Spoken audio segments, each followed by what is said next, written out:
Shalom sahabat yang baik hati, salam sehat selalu bagi kita semuanya.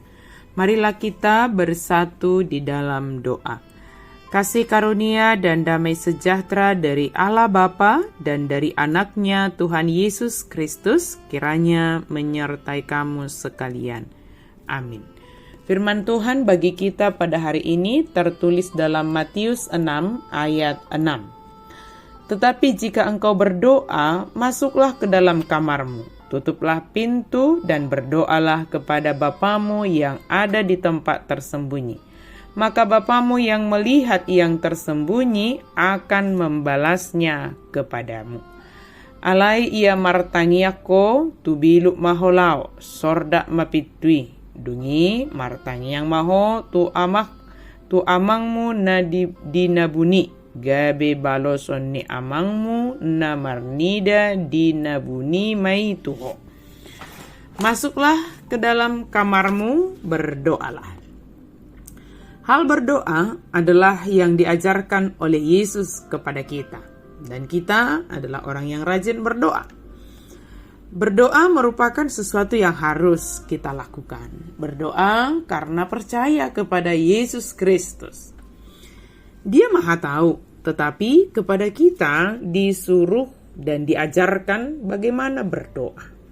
Sebab dengan berdoa kita menyadari, kita menunjukkan bahwa kita memiliki keterbatasan dan kita memiliki ketidakmampuan dalam menjalani kehidupan ini tanpa Tuhan. Dengan berdoa, kita berbicara, menyampaikan segala isi hati kita kepada Tuhan. Baik rasa syukur, pujian kepada Tuhan, permohonan, bahkan pergumulan, dan lain sebagainya.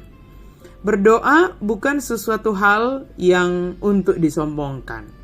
Dan bukan jalan mencari pujian. Itulah sebabnya firman Tuhan hari ini mengajarkan, apabila kita berdoa, masuklah ke dalam kamarmu dan tutuplah. Memang kita berdoa bisa di mana saja dan kapan saja. Tetapi firman Tuhan hari ini mau menyatakan, kita berdoa itu bukan sesuatu hal yang justru menutupi kemunafikan kita. Tapi berdoalah dari ketulusan hatimu. Berdoalah memang dari hatimu. Berdoalah karena kau percaya kepada Tuhan. Berdoalah bukan karena ingin menutupi sesuatu hal yang tidak baik. Tapi dengan berdoa, kita terbuka, kita jujur kepada Tuhan. Segala hal kita diminta untuk menyatakan kepada Tuhan. Apakah kita selama ini berdoa untuk menunjukkan bahwa kita orang saleh, baik, berpengetahuan, atau sebagai orang yang fasih dalam berdoa? Jika kita masih mencari pujian manusia, maka kita akan gagal menghormati Tuhan. Jika kita berdoa dengan keinginan untuk dipuji oleh manusia lebih besar daripada diperkenankan Allah, maka sebenarnya kita sedang berdoa dengan cara yang dibenci oleh Allah. Tetapi motivasi ingin dipuji oleh manusia bukanlah satu-satunya dosa di dalam doa yang salah itu. Mungkin ada orang yang tidak peduli akan dipuji oleh manusia atau tidak. Tapi dia juga tidak dengan sepenuh hati memanjatkan doa-doanya, menyampaikan permohonannya, menyampaikan syukurnya kepada Tuhan. Hanya ikut-ikutan saja karena semua orang mendoakan hal yang sama. Jika kita berdoa tanpa adanya beban di hati yang menggerakkan kita berdoa, maka kita telah berdosa di dalam doa itu. Seruan kita dan permohonan kita hanyalah tindakan kemunafikan yang tidak benar-benar keluar dari hati. Kita mendoakan kita mendoakan penginjilan agar dianggap berbeban untuk penginjilan. Tapi kita tidak pernah mau tahu apa yang terjadi di ladang penginjilan yang kita doakan. Berdoa tanpa kerelaan untuk terjun adalah kepalsuan. Doa yang sejati menuntut orang yang berdoa untuk ikut terbeban dengan apa yang dia doakan. Memikirkan apa yang dia doakan. Doa yang sejati keluar dari hati yang terbeban dengan sangat, sehingga selain berdoa, orang yang mendoakan juga memberikan waktunya, tenaganya, pikirannya, bahkan dirinya. Mungkin secara materi tidak sanggup, tapi dia terbeban untuk itu.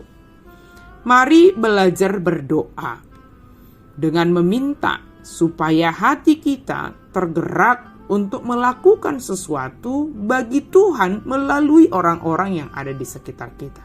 Itulah gerakan yang akan membuat kita rindu untuk berdoa dengan sungguh-sungguh kepada Allah. Tidak ada orang yang akan diperkenankan Allah karena doa-doa yang hanya ucapan mulut saja, yang tidak digerakkan oleh hati yang tulus dan sungguh-sungguh untuk meminta kepada Tuhan, yang tidak digerakkan oleh pengenalan akan diri sendiri. Maka, sahabat yang baik hati, berdoalah dengan sungguh-sungguh dari hatimu yang terdalam, memohon kepada Tuhan dan memiliki beban untuk itu. Berdoalah sebagai bentuk hubungan yang selalu terkoneksi dengan Tuhan. Berdoalah sebab kita percaya kepada Tuhan, sumber segala kebaikan dalam hidup kita. Berdoalah dengan sungguh-sungguh dalam iman percaya kepada Yesus Kristus. Nyatakanlah segala keinginanmu di dalam doa dan permohonan disertai dengan ucapan syukur. Amin, mari kita berdoa. Terima kasih Tuhan untuk firman-Mu yang mengajarkan kami supaya kami bersikap yang benar dalam berdoa. Dan biarlah kehidupan doa kami adalah sebagai hubungan kami yang senantiasa terhubung denganmu ya Allah Bapa, di mana saja dan kapan saja kami melakukan dan kami mengerjakan apa yang Engkau perintahkan. Mampukan kami ya Allah, dalam nama Yesus kami berdoa dan bersyukur. Amin.